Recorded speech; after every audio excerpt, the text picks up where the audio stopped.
Meanwhile, our very own National Disaster Risk Reduction and Management Council has said the Philippines is not yet ready for a magnitude 7.7 earthquake like the one that shook Myanmar. Let's discuss this and more with Attorney Chris Bendijo, spokesperson of the Office of Civil Defense. First of all, sir, magandang gabi, and any update on your end on our humanitarian mission there in Myanmar? Ladies, good evening. As for updates, we just received initial feedback that they are already able to coordinate with the AHA Center. They already landed in Myanmar. We're waiting for information as to which locations they will be assigned to because we really have to follow the operational guidelines from Myanmar. There are several other countries who sent their contingents, and we're waiting for that information at present. Any word on the 4 missing Filipinos? Unfortunately, we don't have information at this point. We cannot also control which location we will be assigned to.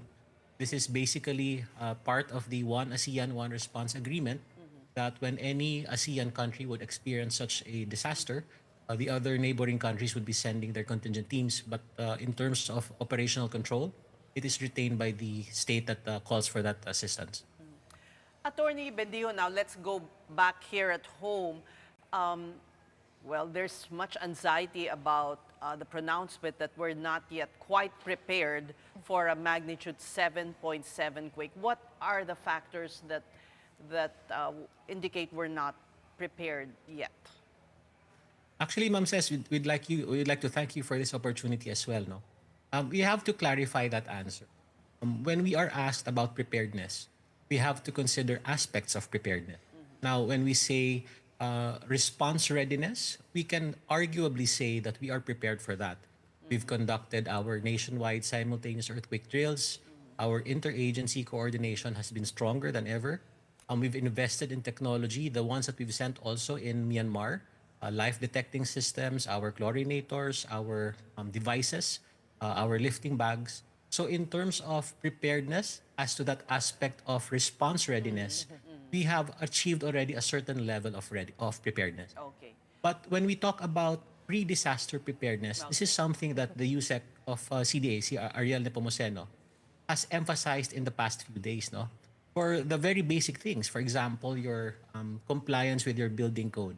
Have you really complied with the standards of the building code? Because all of these should go hand in hand. Yeah. If you, for example, do your duct cover and hold in a structure that does not comply with the standards of the building code, it makes no sense, because if that structure collapses, then you go with that collapsed structure. So what we're emphasizing is that there are many activities that we have to comply with, we have to consider, so that we can be really more prepared, no, for these types of disaster. Actually, it's good because this is a warning, so that we can do what we can before a disaster occurs. So who is in charge of doing the inventory on the structural integrity of buildings and homes?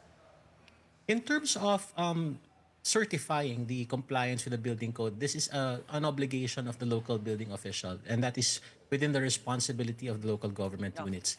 That's why we're happy a few days ago, USEC Claire Castro also made a pronouncement reminding our LGUs to strictly implement the observance of the building code when they issue the construction and the occupancy permits. Yes, pero attorney, Busy silang nangangampanya. one, that. Two, parang the trust. I don't know if we all come from different LGUs.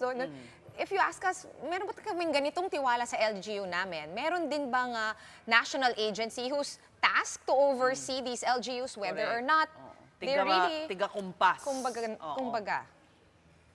Well, I fully understand that concern, no? And I think aside from this incident in Myanmar, there was a study conducted by FIVOLX and JICA way back in 2004, simulating as if a 7.2 magnitude would hit Metro Manila.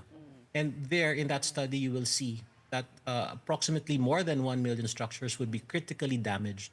In terms of casualties, more than 30 to 50,000 individuals would be automatically dead, more than 100,000 injured. But we have to highlight that this study was conducted way back in 2004. So 20 years have passed.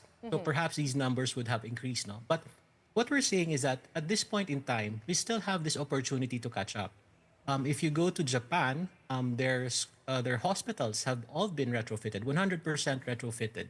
Their school systems, 80% have been retrofitted. So what we're saying is that we generate awareness. We can still do what we can do. We try to retrofit. There are private entities that are open for these types of technologies, and we're still hoping that we can still catch up in preparation for this big one.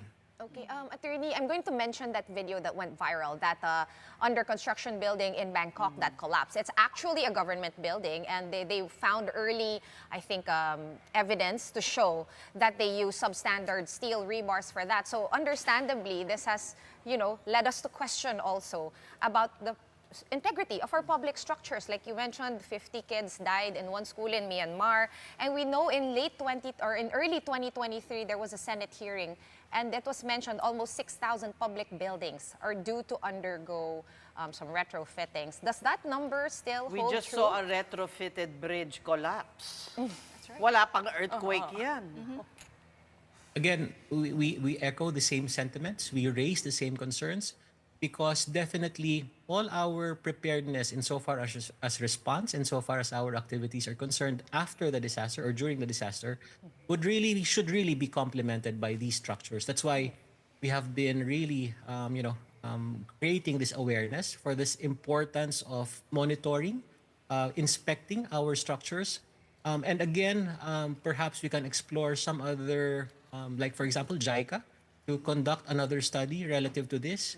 We understand that there's a substantial cost to this if we will be retrofitting all structures. So what we're suggesting is perhaps identify, for example, your schools and your hospitals, which are vital institutions.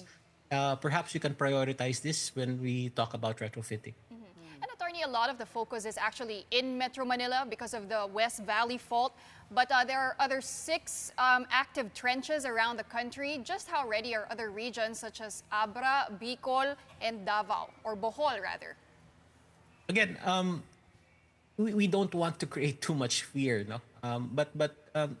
Just to answer that point, there are more than 30 active faults in the Philippines. We have monitored several, or I think 6 trenches now, which we are really closely monitoring.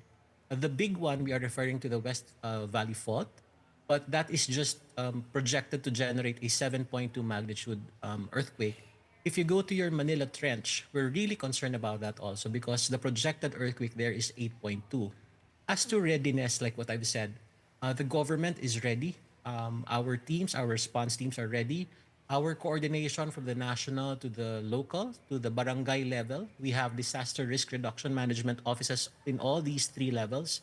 So the response aspect is there. It's pretty solid. But when we talk about, again, the magnitude of casualties brought about by our basic activities like failure to comply with the building code, this is something that we really have to emphasize at this point in time, because this should go really hand in hand with our preparedness insofar as response is concerned.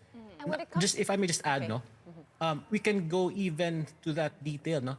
The DOST through FIVOLX, they have this app. It's called Hazard Hunter PH. You can visit this app. You can type in your address, and you can generate a report as to the exposure of your address, as to what risks, volcanic, earthquake, flooding. So what we're saying is that we generate all the information that we can gather now so that we can act properly. We can prepare insofar as these hazards are concerned. It would really help to be more aware now before the disaster happens, rather than looking for these information when the disaster strikes. Yeah, that's right. Because when you talk about readiness, it's more of a reactionary effort, right? Rather than being proactive in actually preventing a major loss of life. That's correct. And in fact, even if you go as basic as your family unit, like in my case, for example, we've already had this conversation in the family. What do we do when we have senior citizens at home? What do we do when the parents are in the office? What do we do when the children are in school? Where do we meet after the earthquake? What will happen if, for example, certain access points in our house would be blocked? We've already removed things that can easily be broken from our cabinets. This awareness is something that we can generate individually with respect to our households. Hopefully, this can contribute to the community, and then hopefully we can also catch up insofar as our infrastructure is concerned. Very quick last question. Okay. There was talk of a command center that was being built in Clark for such disasters like the big one. Would you have any updates, Attorney Bendijo, kung tapos na ba to? Is it in the process, under construction? The Clark site is only one of the emergency command centers that we have. The primary command center that we have is in Camp Aguinaldo. We've already located 3 other alternative command center sites, one in Nueva Ecija, one in Clark, and then one in Subic. The one in Clark is still to be built. The one in Nueva Ecija is already functional, and the one in Subic is also to be built. The reason for this is that when we create scenarios, no? So for instance, if your Camp Aguinaldo site is down, at least we would still have another command center that can coordinate action in different localities in the Philippines. Okay. Thank you so much, Attorney Chris Bendijo of the OCD.